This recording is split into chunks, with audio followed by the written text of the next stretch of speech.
Welcome to the Cabinet meeting this afternoon.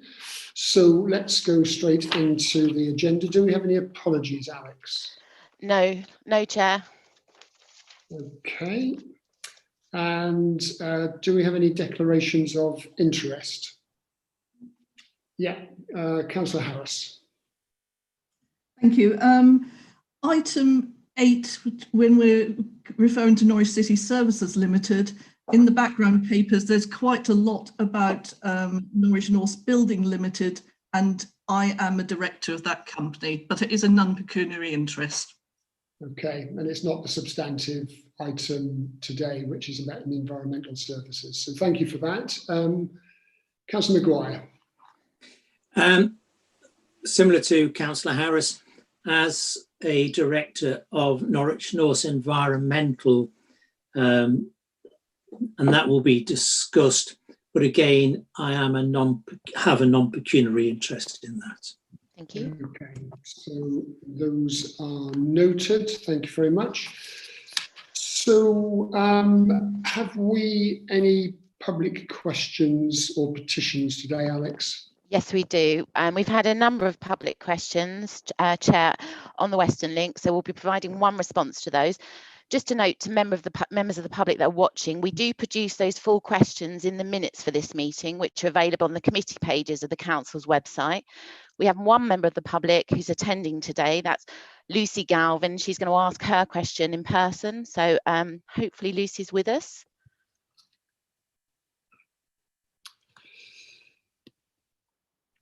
I'm coming in now. Okay, lovely. Coming in now. Good.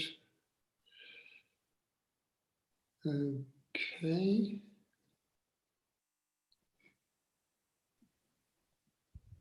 Hi, Lucy, can you hear us? Hi, yes, I can. So whenever you're ready, we're ready to hear your question, please.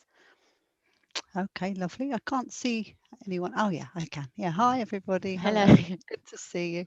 Hello, Lucy. Hi, good to see you all. I'll start my video so you can see me as well. Hello. Oh, great, thank you. Hi. Hi, great to see you. Hi, Alan. So please, can you explain to me the position of the Cabinet on Norwich City Council regarding the building of the Norwich Western Link Road for £153 million? What exactly does the Cabinet require in terms of the package of measures for sustainable transport, which the city is expecting to have in order to give its support? Please provide outline costings and the headline aims of the whole strategy and explain how it will mitigate in full the locked-in carbon costs from this road and its building. Thank you. Thanks, Lucy. So the relevant portfolio holder, Councillor Mike Stonnard, is going to reply to your question.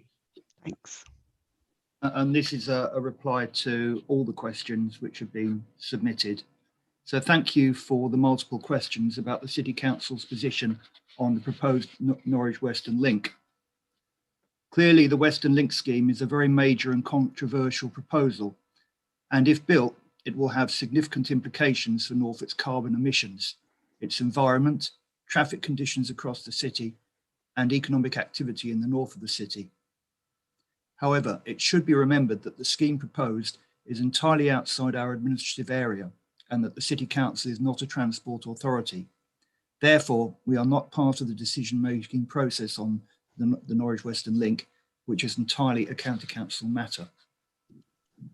The City Council has always been consistent that any support for the scheme will be dependent on it being satisfied that certain conditions were fulfilled. This is consistent with the content of the emerging Greater Norwich Local Plan that is on the agenda for consideration at this meeting. In particular, we have demanded that the Norwich Western Link needs to be set in the context of a clear and environmentally progressive strategy for the development of transport in Norwich. This strategy needs to be the foundation for a clearly defined and comprehensive set of schemes with funding attached, which would demonstrate that, when viewed as a package, public transport, cycling and walking would be prioritised and promoted over the use of the private car. In particular, Evidence for the decongestion benefits of the Norwich Western Link in the city was sought as the basis for some of these measures to promote modal shift and road space reallocation. Since the City Council expressed conditional support for the strategic outline business case, almost no progress has been made on the Transport for Norwich strategy, and the local cycling and walking infrastructure plan has not been published for consultation. The award of £32 million for the Transforming Cities Fund project last year was welcome, but a far smaller award than the original high value package that would have been comparable in value to the estimated £153 million cost of the Norwich Western Link. We have as yet received no evidence that traffic levels in the city streets will be eased in a way that would improve air quality or enable modal shift or road space reallocation as a result of the construction of the Norwich Western Link.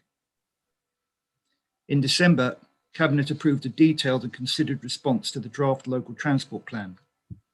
At the time of writing this answer, we have not received an acknowledgement or a response to that submission, which was sent on the 17th of December.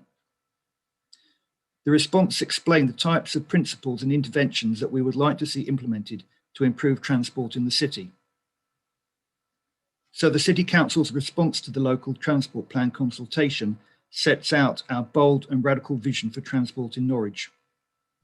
It was drafted in the context of the Council's 2040 City Vision, the COVID-19 Recovery Plan, and the Norwich City Centre Public Spaces Plan. It sets out 13 policy principles, the very first of which is to respect climate limits. It supports the County Council's carbon neutrality target of 2030 and proposes tough carbon reduction targets for transport, supported by an immediate and radical reduction in emissions. It demands that the local transport plan should set a carbon budget for transport in Norfolk and Greater Norwich, supported by strong policies to contain emissions within that budget. The second principle of the City Council's bold vision for transport is that health and well-being and fairness must be at the centre of transport policy. Access to transport directly impacts life chances, but it is the poorest in society who tend to live beside busy roads or in polluted city centres, with a consequent impact on life expectancy and general health and well-being. So transport must be clean, and transport policy must promote social justice by reducing inequalities and promoting fairness. The third policy principle is that non-car access from homes to places where people work, learn, shop, and are entertained must be affordable. This will require an approach to land use and transport planning which creates compact mixed-use clusters and directs development and calibrates density towards them. The City Council's fourth principle is to prioritise the different modes of transport on the basis of efficient energy and space use. We need to continue to induce demand for more sustainable travel behaviour by designing Norwich around the needs of pedestrians, cyclists and buses. We propose a prioritisation of different modes of transport according to a hierarchy which is based on their energy efficiency, with walking and cycling at the very top.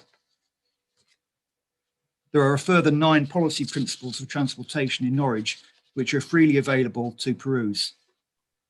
They cover vital issues such as the equality impact of transport policy and design, the need to actively manage the delivery of goods, which has increased dramatically as a consequence of the rise of online shopping, the use of technology to support our goals, and the generation of revenue to invest in sustainable transport and to make us less reliant on central government grants. Our ambitious transport vision also makes radical proposals of interventions for delivery, including a workplace parking levy, a gradual reduction in the space available for fossil fuel vehicles to park, the allocation of spaces for autonomous vehicles, the reallocation of road space and time from cars to more sustainable modes, measures to free the city centre and neighbourhoods from polluting vehicles, a reduction in traffic levels in the vicinity of schools, the setting of 20 miles an hour as the default speed limit across Norwich, and the creation of mobility hubs, which would facilitate smooth transfers between shared and clean modes of transport and ensure people can be confident that there are hubs in places in the city where they can access and smoothly switch between buses, trains, car club vehicles and hire bikes. All of these ambitious and radical policies and measures would transform the city into a safer, cleaner, more sustainable and more equitable place. This is now the City Council's main focus for influencing the County Council on transport matters. But this vision must be seen in the context of the City Council's diminished influence on the development and implementation of transport policy and projects in and around the city. This reduced role is a direct consequence of the County Council's unilateral decision to terminate the Highways Agency Agreement. Therefore, the City Council can propose ambitious and radical policies and measures, but we no longer have any role in the decision-making and implementation process. In terms of the Western Link, the termination of the Highways Agency Agreement and the diminution of the City Council's role in transport matters has combined with a lack of progress on the part of the County Council in developing a new transport strategy. This slowness has served to undermine our confidence that the county is serious about providing sufficient complementary measures to satisfy our conditions for supporting the project. As I say, the termination of the Highways Agency Agreement means the City Council does not have a formal role in this process, a role which would have helped ensure confidence that such complementary transport policies and schemes in the city were being planned, funded and implemented in a timely way and as agreed. However, our final position will await the outcome of work that is being undertaken to prepare for the submission of the planning application for the Norwich Western Link and the adoption of the Transport for Norwich strategy. On a decision as important as this, it is only right that we wait until we are in full possession of all the relevant information. However, in order for the City Council to consider supporting the proposal, we will need to see clear and convincing evidence of the Norwich Western Link being a critical part of an environmentally progressive and deliverable transport strategy for the city, delivering considerable air quality and decongestion benefits in the city, a comprehensive investment package in public transport, cycling and walking that is commensurate with the investment being considered for the Norwich Western Link, capable of delivering against carbon reduction targets in the Paris Agreement or any successor agreements. The completion of complementary schemes before the Norwich Western Link is completed, a political mechanism to ensure that the governance is in place to ensure that these commitments are implemented, and evidence that the wildlife and landscape impacts of the scheme can be satisfactorily mitigated. We are an evidence-based council which has consistently requested both the evidence and the answers to our questions before a decision of support could be considered. This evidence has not been forthcoming, and we can only surmise why.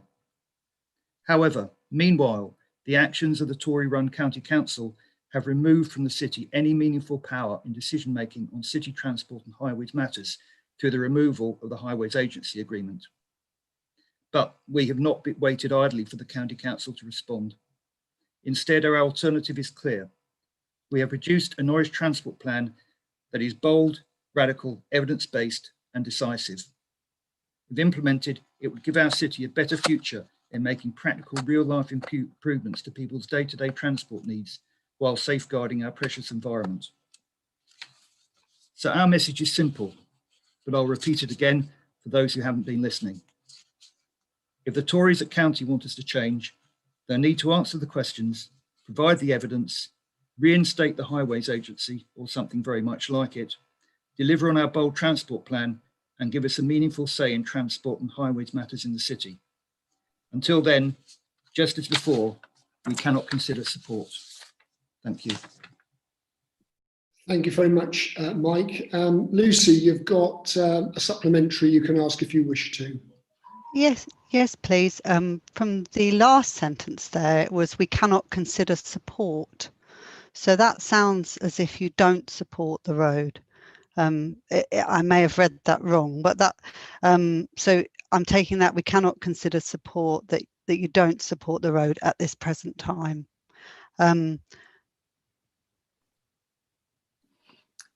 That's my question. The last sentence, does that mean you don't support the road at this present time? Okay, thank you, Lucy. Mike? Yes or no?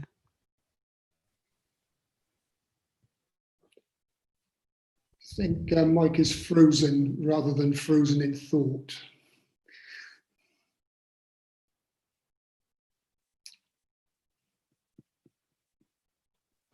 Oh, the joys of Zoom, he's gone.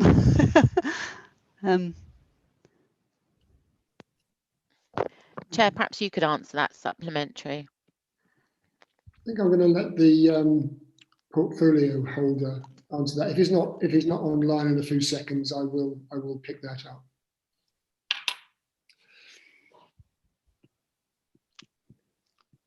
Okay, I will pick it up rather than Thank you.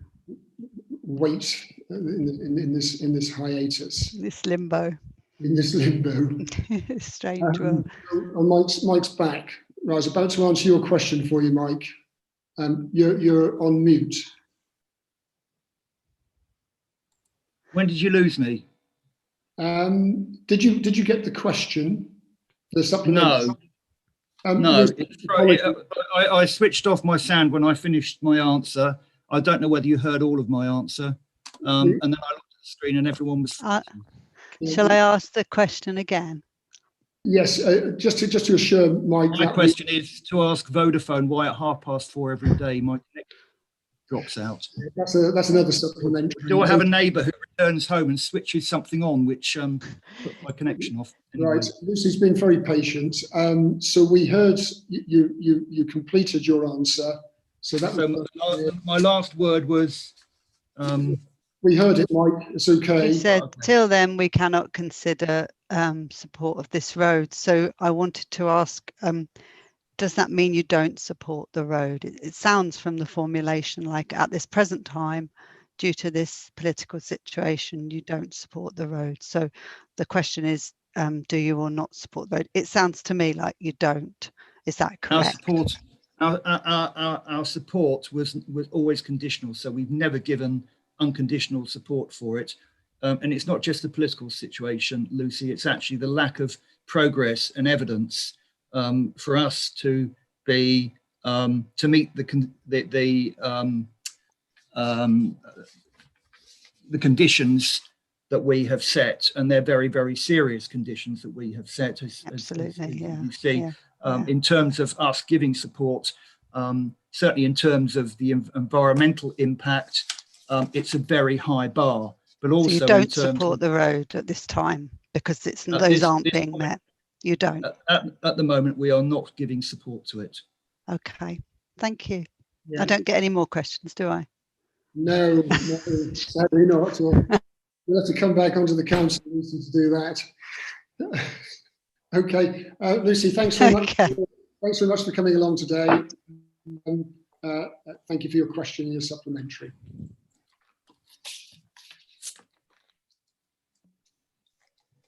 Right, okay, there are no more questions, so we'll move on.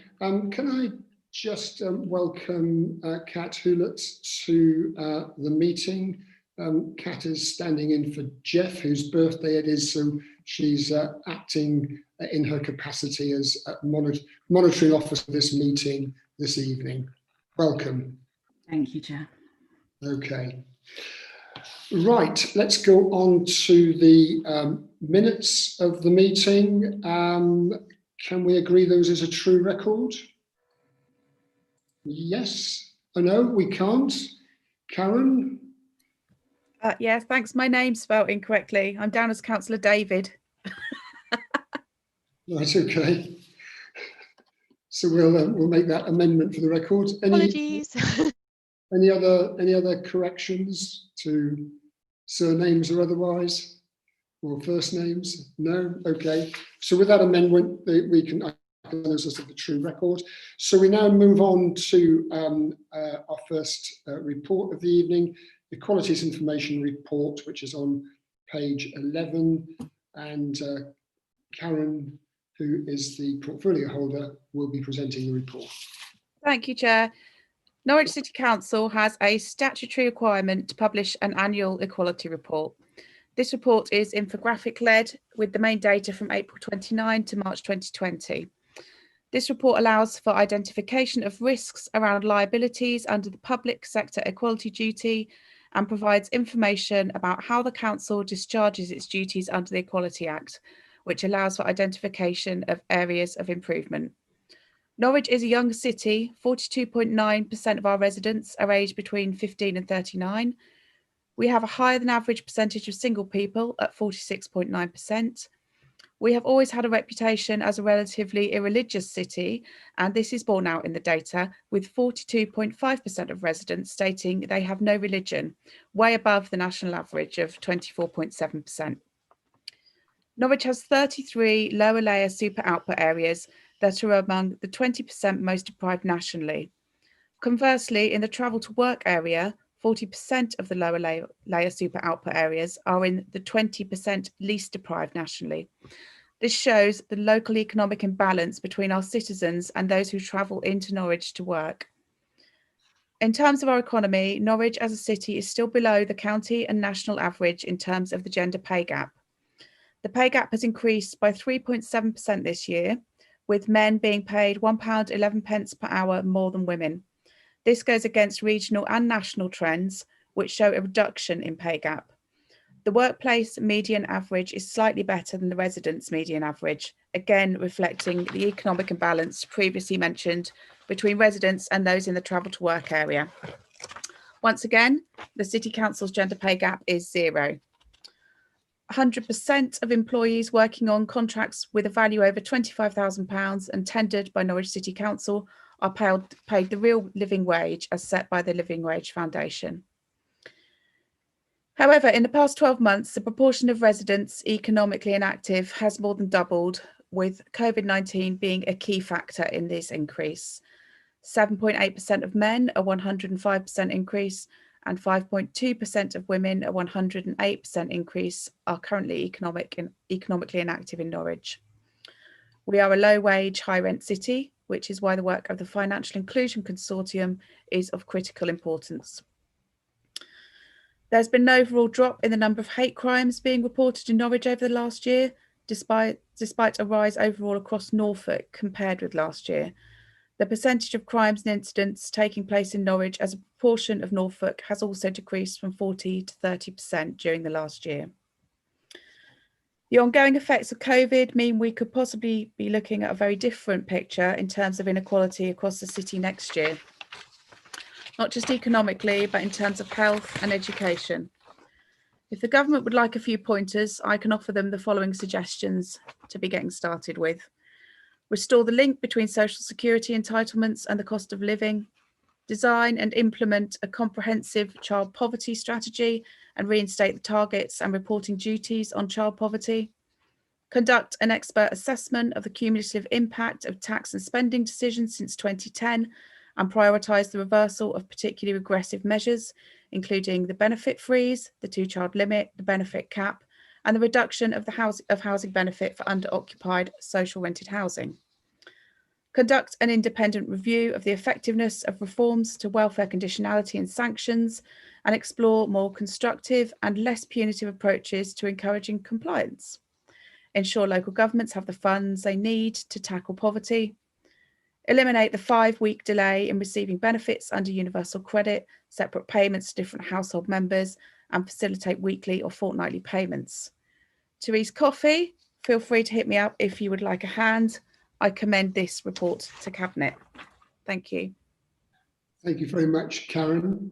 A very good selection of characteristics of the city and a manifesto which I'm sure will have the endorsement of your Cabinet colleagues. Any questions from Cabinet colleagues at all?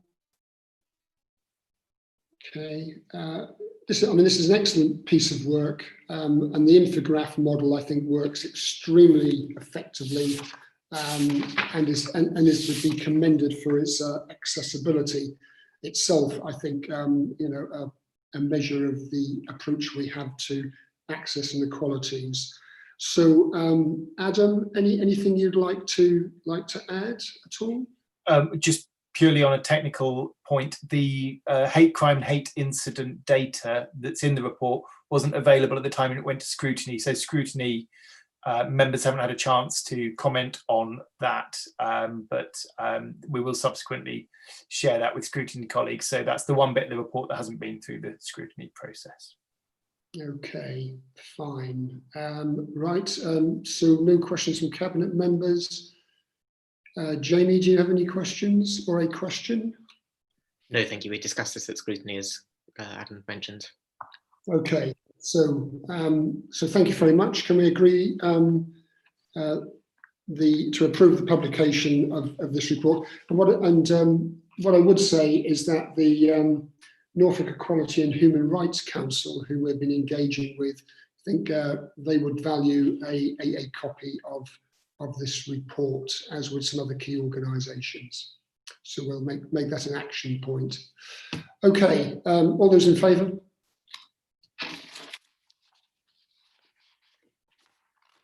Thank you very much. And again, thanks for an excellent piece of work and well-designed report and very well presented. Okay, let's move on then. Could we now move on to the Scrutiny Committee recommendations? Councillor Kendrick.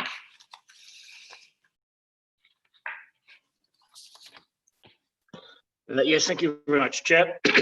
I'd call upon Councillor Wright, who's the Chair of the Scrutiny Committee, to introduce this paper. Sadly, Councillor Wright is not able to make it, but I'm happy to just pick that up. There are no recommendations in the report, but the Scrutiny Committee, as Councillor Osborne has said, thoroughly looked at this. The portfolio holder, Councillor Karen Davis, was in attendance, but I think in paragraph 8, the suggestion is, or a recommendation of kinds, is that given our role as an anchor institution in the city, to promote the equalities strategy and to disseminate the issues that have been raised in the report and the recommendations from them. So we will pick that up. There's some interesting work going on with the Good Economy Commission, looking at anchor institutions.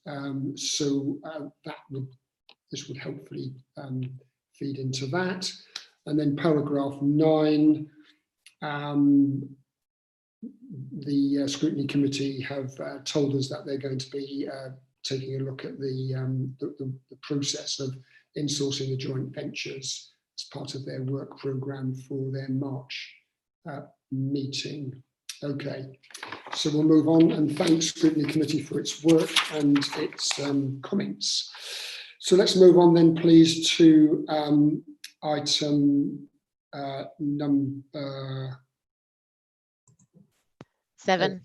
7, that's right. So the numbering was a bit, anyway, number 7. So that's page 61. That's the Greater Norwich Local Plan Regulation 19 consultation draft, and that's Councillor Stonnard.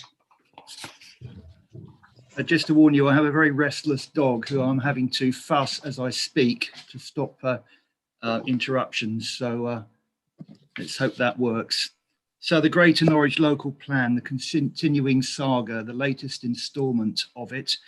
The purpose of this paper is to update Cabinet on the draft Regulation 19 Greater Norwich Local Plan, or GNLP, which is due to be published for consultation in February. Cabinet is asked to approve the draft GNLP in terms of soundness and legal compliance for consultation in February and March. In December, the Greater Norwich Development Partnership agreed to recommend to the Greater Norwich Councils, of which we of course are one, that they publish the Regulation 19 pre-submission draft GNLP strategy document for consultation on soundness and legal compliance. Subsequently, the Greater Norwich Development Partnership agreed to recommend to the councils that they approve the Regulation 19 sites document for consultation. Here at Norwich City, members of the Sustainable Development Panel considered and commented on a slightly earlier version of the draft strategy document, and subsequently had the opportunity to comment on the draft sites document. This informed the discussions at the 2 GNDP meetings in December. This is the pre-submission or publication stage of the local plan making, and the consultation will seek representations on whether the plan is legally compliant and sound.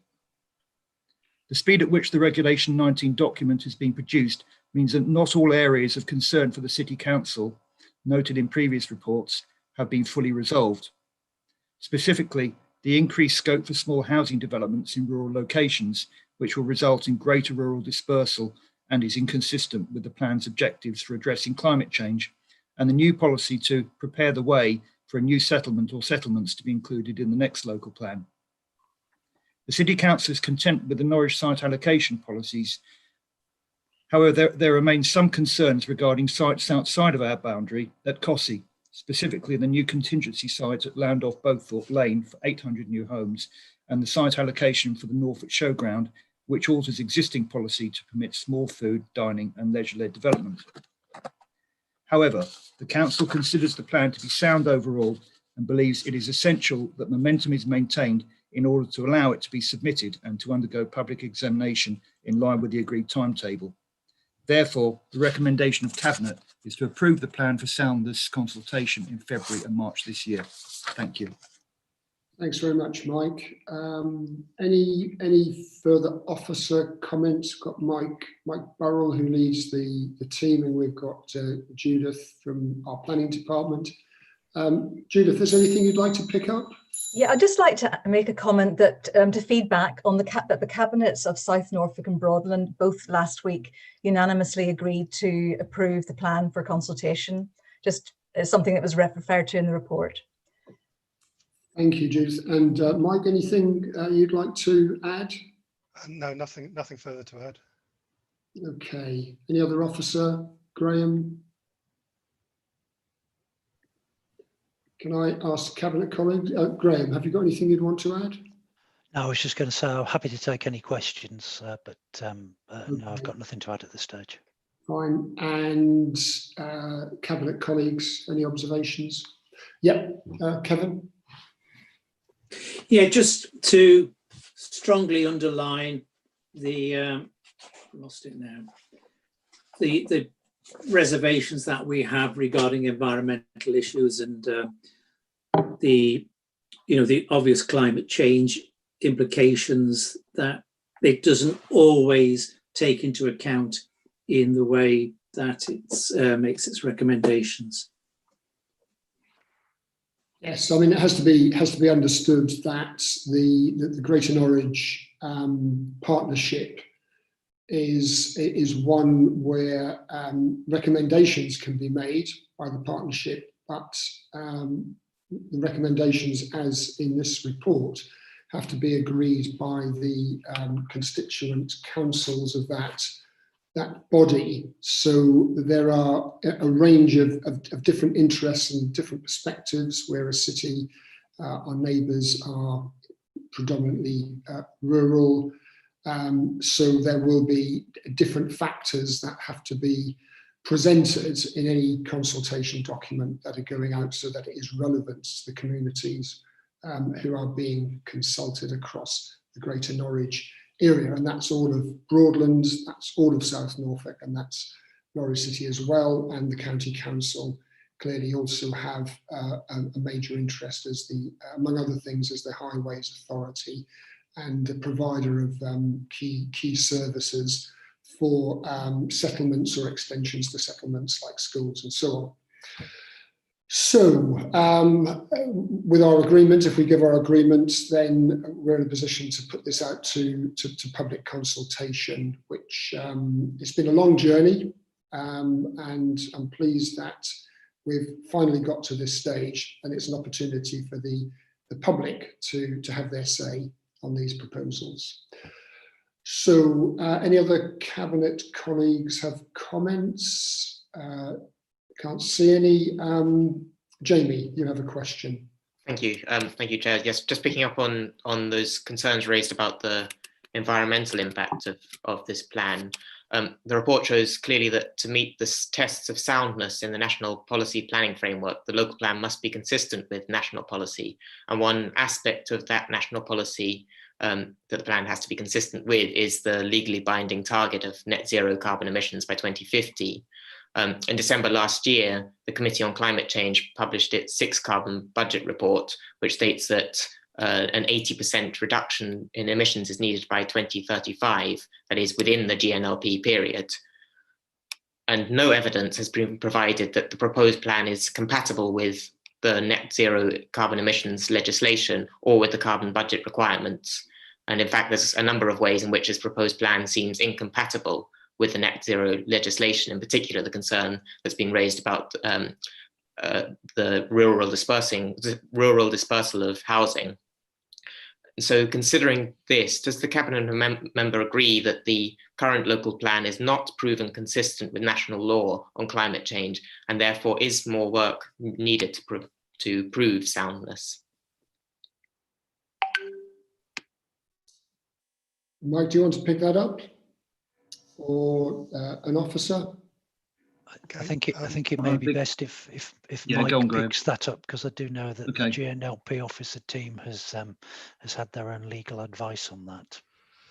Okay, please.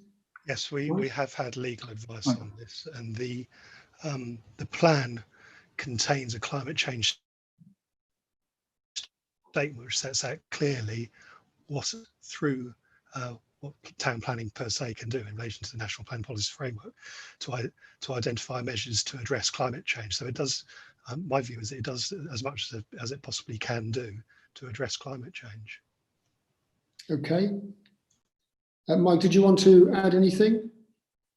I mean, clearly, if there are any issues around legality, or if there are any issues around consistency, then that'll come up at examination stage. There are things that could be made to change, presumably. So there is, and also those issues can be raised through the consultation. So there's plenty more water to flow under the bridge, if you like. Yeah, so I'm sure those positions, Jamie, views will be made as part of this consultation, and so what we're doing tonight, if we agree this, is we're getting that across the line for the purposes of consultation. That's an opportunity for those issues and many others to be tested in that setting. Okay, Mike, did you want to come back? And just to reinforce something, that the plan needs to have the consent of all the participating authorities. So the plan is always going to be a compromise of competing needs, and so we work really hard to raise environmental issues up the agenda as a city council, but at the end of the day, either we all agree, or if we don't, then the plan won't go forward, and that's the nature of it. So it's clearly not completely in our control, and it's always going to be negotiation and compromise and getting the very best that you can within that context. And so I think it's important that that's recognised. Yeah. Right. Okay. So any other comments? Let's leave it at that. So let's get this on its way for that public consultation to continue the journey to a successful conclusion. Are we happy to agree the recommendations?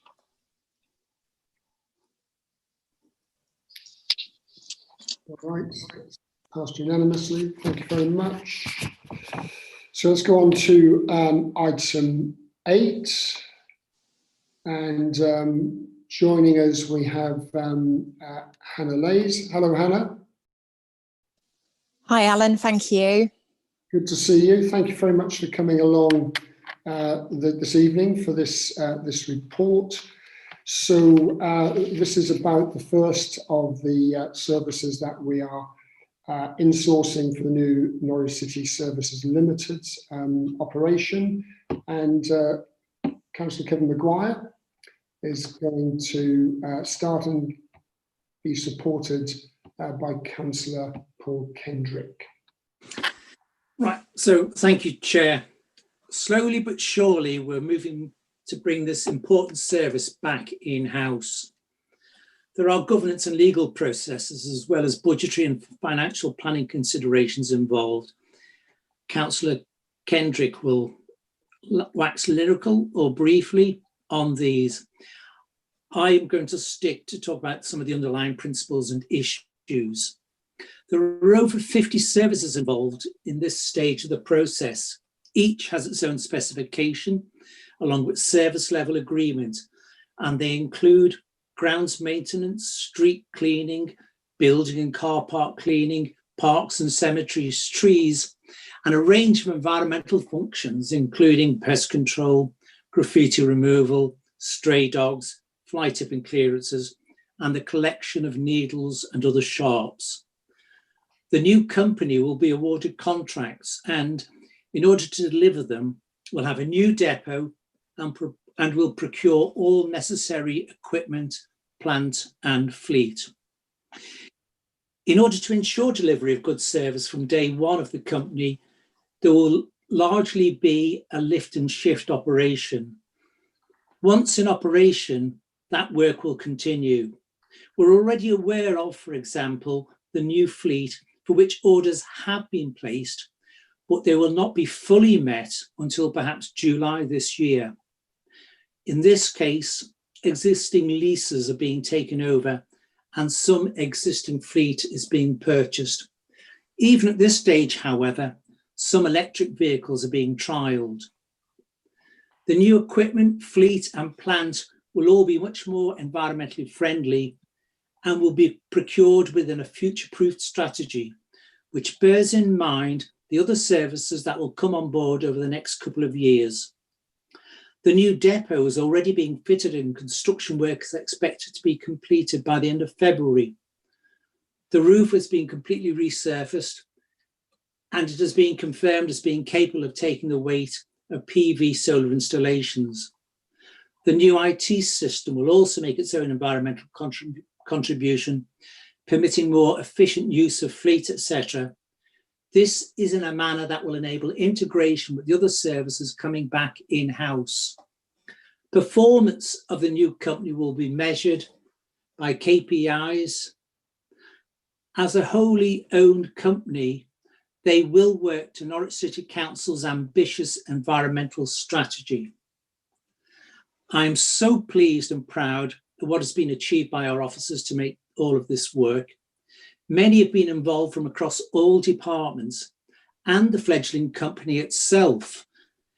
There have been some temporary secondments. It's also meant that some colleagues not directly involved in the process have been taking over duties in order to provide lost capacity. I hope that once the service is up and running and COVID permitting, they can all take some annual leave and start to recover. I want to say a big thank you to all officers and members who've been involved in this journey. There is light at the end of the tunnel. And so, Chair, just to summarise, this is all about providing great quality, important services which are democratically and directly accountable to the people of this city. They ensure savings made are ploughed back into enhancing performance and our capacity can continue to deliver improvements. We're well on the way on this journey. And with this in mind, I hope you will support this important report. Thank you, Chair. Thank you, Kevin. Uplifting presentation. Thank you very much. Paul. I shall wax lyrically briefly, but very much to the point. I'm very proud also, like Kevin, that there's been a long project is successfully coming to completion. And I have no doubt whatsoever that the City Council will both find that we will have a better level of services for our residents and actually at more cost efficient prices as well. I think at the end of the day, our officers have done splendidly well in actually executing what is a tremendously difficult task, but it's been, well, they have done so in a truly brilliant way. I think that in the years to come, we shall be very proud of this new particular company and what it will do for our residents here in Norwich. Thank you very much, Paul. And just picking up on your point about both of you, the work that the officers have done.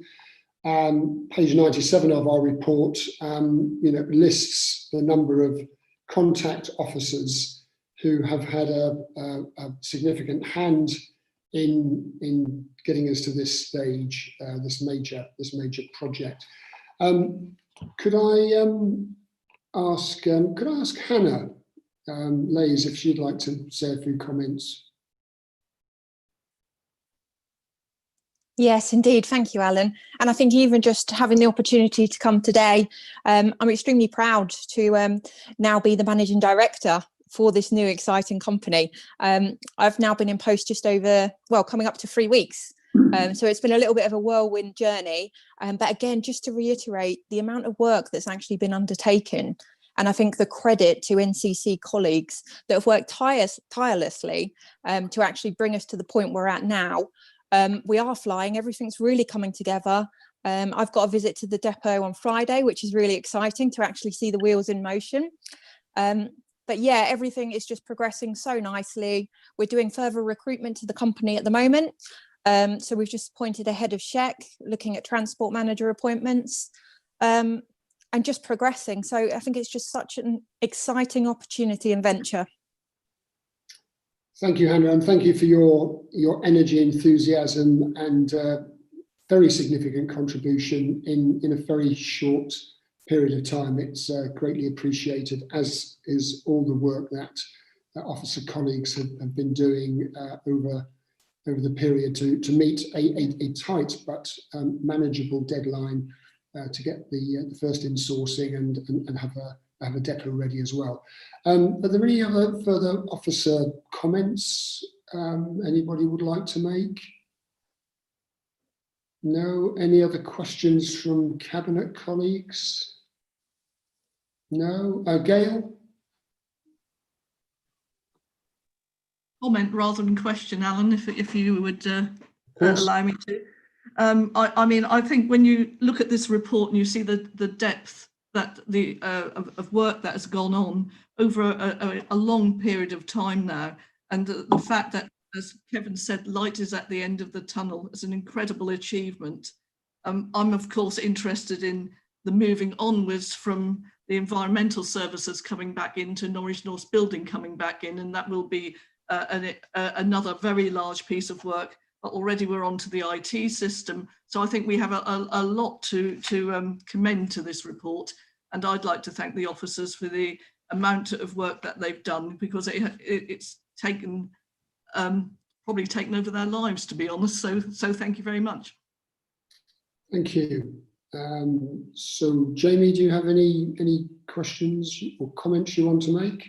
Yes, please. And first of all, I'd like to say that it's really pleased that the council is bringing services back in house and sort of reversing the trend of outsourcing that we've seen over the previous decades. And clearly, this is an opportunity to improve standards, which I know is one of the main motivations for the council in setting up Norwich City services. However, Green Party councillors have consistently raised concerns that opportunities to improve standards from the start are being missed due to delays. We have consistently asked for assurance that the new company will make the most of opportunities such as switching to electric vehicles and equipment, ending the use of harmful herbicides like glyphosate, and improving the maintenance for biodiversity. And now we're being told that most existing practices will be continued, and many of the improvements that have been talked about will only be considered in the future as part of ongoing reviews, which sounds very much like a get-out clause for any commitment. So can the Cabinet give an assurance here and now that the environmental improvements that have been much discussed will be delivered, and when that will happen? I think probably we'll want to sort of correct your perception on that. So Councillor Osborne has thrown down a gauntlet of some kind. Could we provide him and his colleagues with some assurances, which I think have been built in from the beginning of this exercise?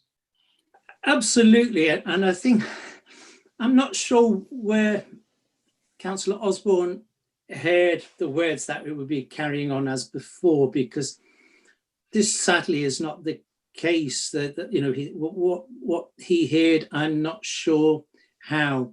The fact is, we are taking every opportunity, step by step. I've already mentioned it, just in the last 10-15 minutes about the electric vehicles which are coming on stream. But I think one thing in particular, because I can just say, you know, this will all happen.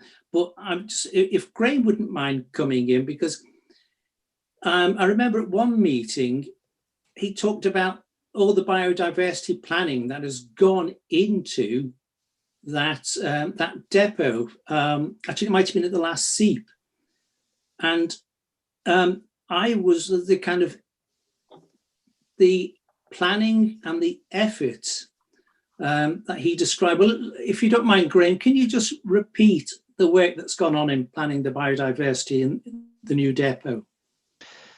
Yeah, just before I come in on that point, I think the more general point that I would make is that moving forward with the services back into the control of a council, of a company that we own 100% of, I think the prospect for delivering both a much more reactive service to meet the needs of our residents and the council as a client, but also a more environmentally friendly service.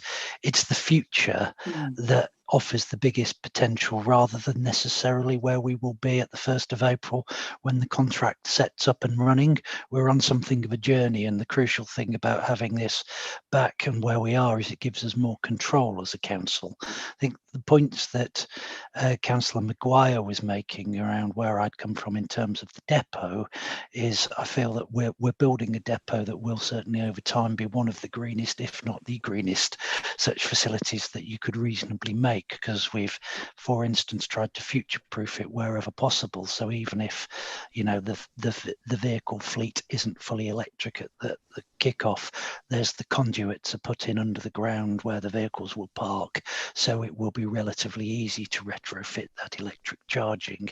And through the process that we've been through, we've expanded the area of the depot to allow a greater level of nature conservation measures to be put in alongside it, including, you know, a hibernaculum, bat boxes, bird boxes, various other things, as well as coming up with a very substantial planting scheme to improve the environment around it for biodiversity. Some of that clearly will take time to establish, and the planting will need to be done at the appropriate points as it goes on.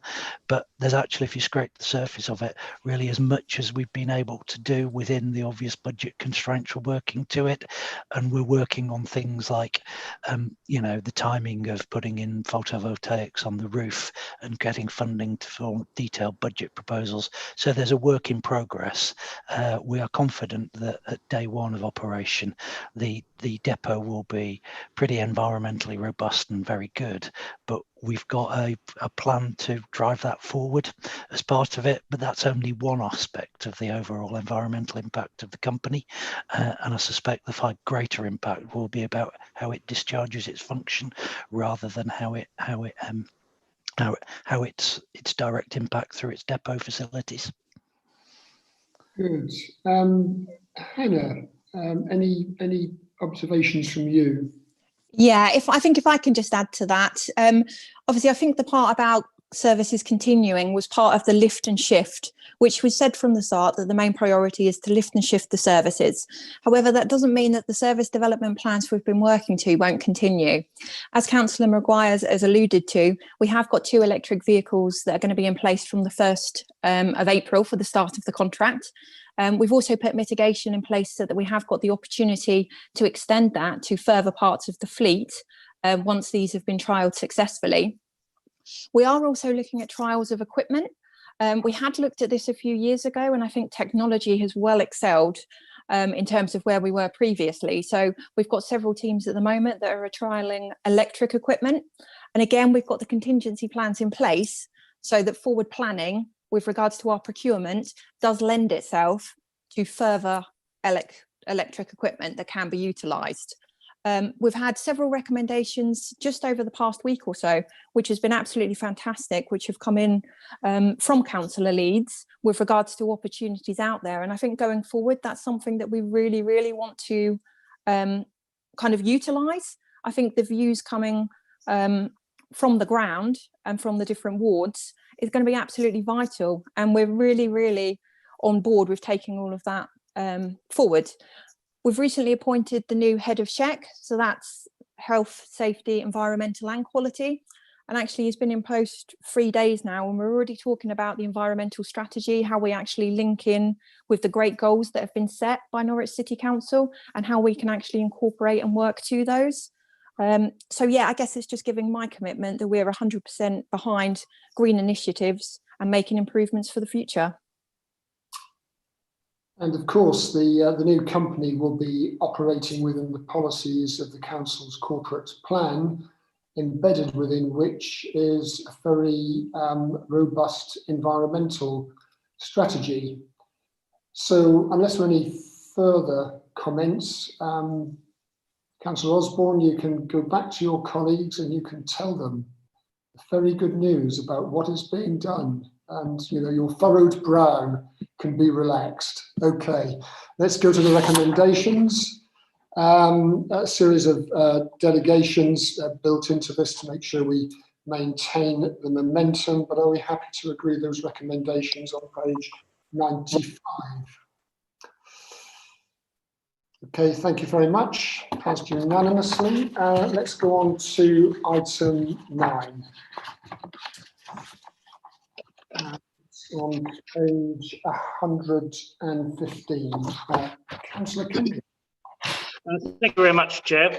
Well, we sometimes reluctantly we come to a situation where we cannot collect debts and we have to write them off. This, I can assure people, is only done after an exhaustive process.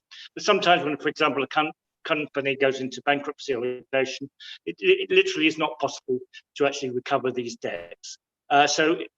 And of course, even when we write them off, if there was an opportunity in the future to actually reclaim this money, of course we would do so.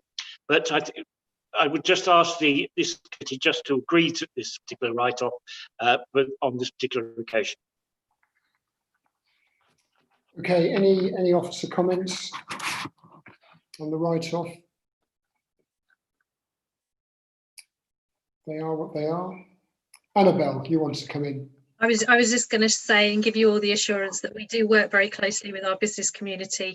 We've obviously got an awful lot of business grants that are happening at the moment, and we do make sure that our business is aware of all the money that they can access to give them support if they are struggling to meet the liabilities that they've got with us. But as Councillor Kendrick explains, this one is a particular one where the company doesn't actually exist anymore, and unfortunately we can't do anything about that. So we're just following due process and bringing it to your attention and ask you to consider the recommendation.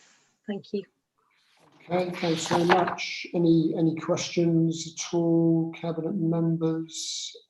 Jamie, any observations on this? Okay, so reluctantly we agree the recommendations for the write-off.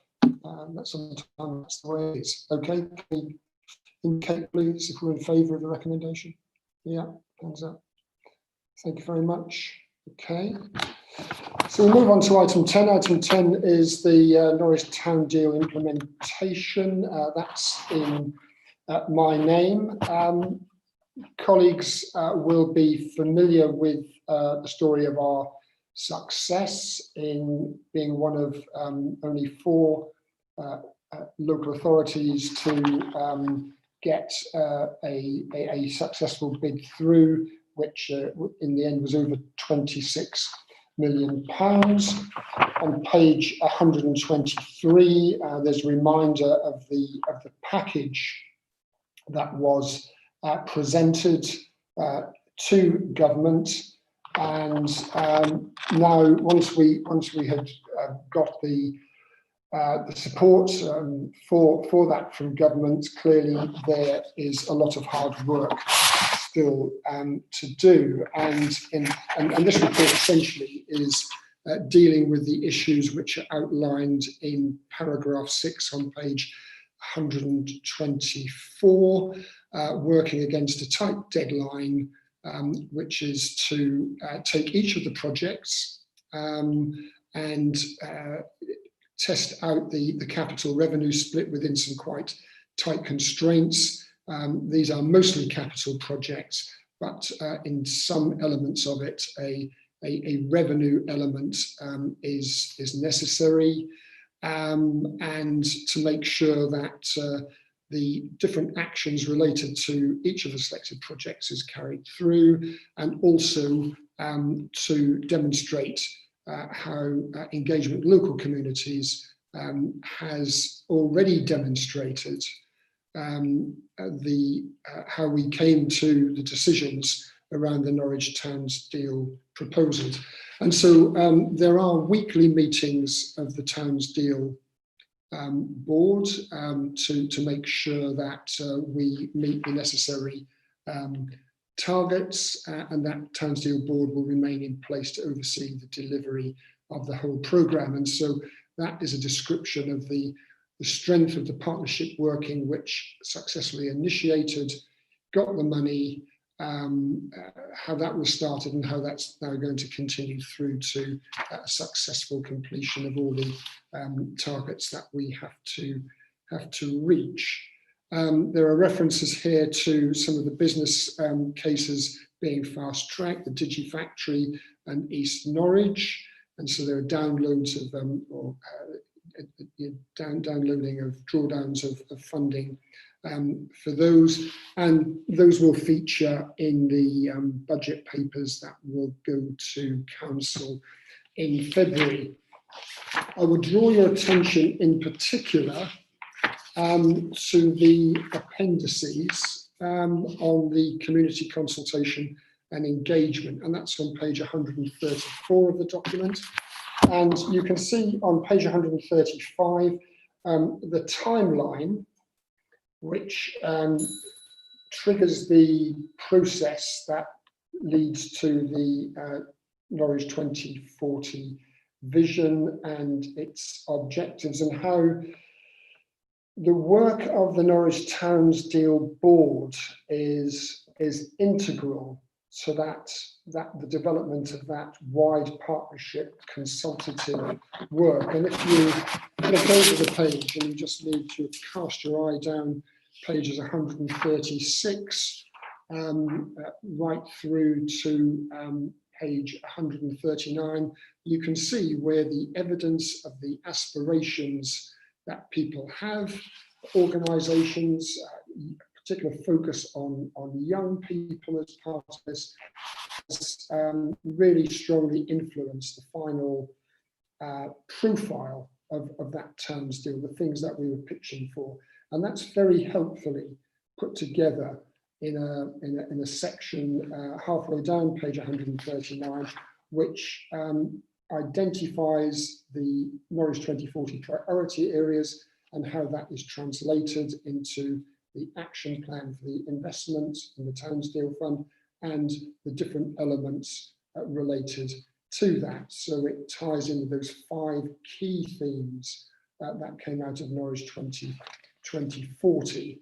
And this is a particularly important piece of work for government. They wanted to feel that it was owned by the communities across the city. And I think that has been demonstrated. And they recognised that because of the press release indicating that they were going to provide the funding for us, and heads of terms have now been signed,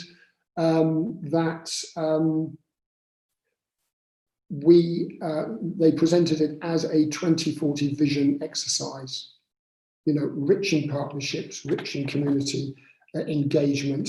And of course, that's a very active engagement process, and the rest of the report talks about how that will happen in real time in terms of the development of those projects over the period.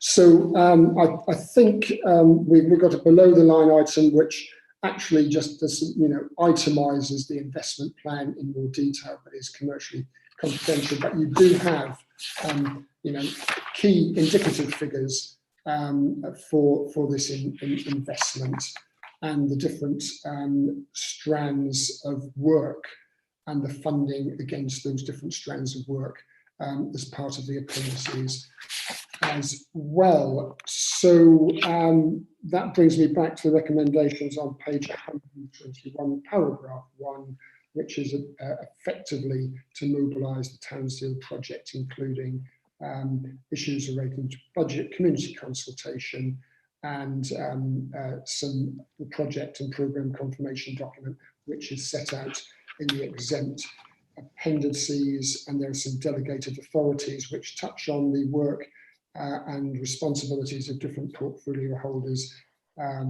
in conjunction with the Director of Place. Chair, if I might. Yes. I'm aware there's some changes to some of that info that's below the line, so it might be worth us going to that because it does bear relevance to these above the line recommendations. Okay, so that's therefore going to mean that we have to exclude the public. Does that also mean that we need to log in again? Yes, I'm afraid so. So if we can end our public meeting now and then we'll go below the line and come back again, that would be great. Okay, that seems to be a sensible thing to do because the recommendations are influenced by new information, which is below the line, so we'll do that. But it was a good introduction, so thank you. Okay, so let's do that then. Leave the meeting and then redial in. Can I just understand, we're leaving the meeting, then rejoining, and then we'll rejoin publicly again? No, Jamie, so we're going below the line now to review those exempt documents. There's some commercial stuff below the line. I understand there's been a little bit of a change to some of those figures. So I want members to be aware of those before they're voting on the recommendations because they do bear some influence on them. Yeah. So I'm not sure if I have the link. So we just use the same link. In the calendar invite, there's a red bit, which is the link, but I'll email you if we don't see you, don't worry. Okay, we'll wait for you, Jamie. Don't worry about that. Thank you, everyone.